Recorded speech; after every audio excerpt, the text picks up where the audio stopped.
The Indian national Congress was formed in, Indian national Congress कब बनी थी?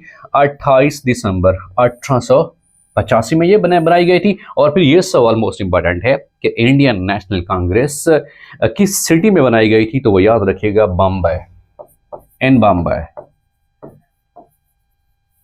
और इसका जो पहला इजलास हुआ था वो किस सिटी में हुआ था? वो भी इसी सिटी बम्बई में ही हुआ था, याद रखिएगा। और फिर यह भी सवाल पूछा जा सकता है कि इंडियन नेशनल कांग्रेस के हवाले से कि इंडियन नेशनल कांग्रेस के जो पहले सदर वो कौन से हैं? वो उमेश चंद्र जी साहब हैं, याद रखिएगा जी।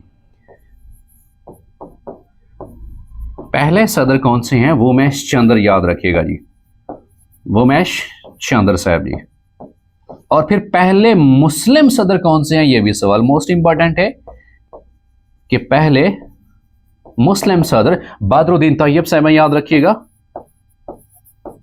बदरुद्दीन तैयब जी, बदरुद्दीन तैयब जी, याद रखिएगा। ये पहले मुस्लिम सदर हैं किसके? इंडियन नेशनल कांग्रेस के। और ओवरऑल इंडियन नेशनल कांग्रेस के ये तीसरे सदर हैं, याद रखिएगा जी। ये third president of Indian national Congress है। और इंडियन नेशनल कांग्रेस कब बनाई जाती है? ये 28 दिसंबर 1885 को बनाई जाती है। और किस सिटी में बनाई जाती है? बम्बई में बनाई जाती है। और इसका जो पहला इजलास होता है वो किस सिटी में होता है? वो भी बम्बई में ही होता है। और फिर इसका जो पहले प्रेसिडेंट वो कौन से हैं? वो हैं उमेश चंद्र जी साहब। और इसके पहले मुस्लिम जो सदर हैं वो कौन से हैं? याद रखिएगा, वो बदरुद्दीन तैयब जी साहब हैं। और ओवरऑल ये इंडियन नेशनल कांग्रेस के तीसरे सदर भी हैं।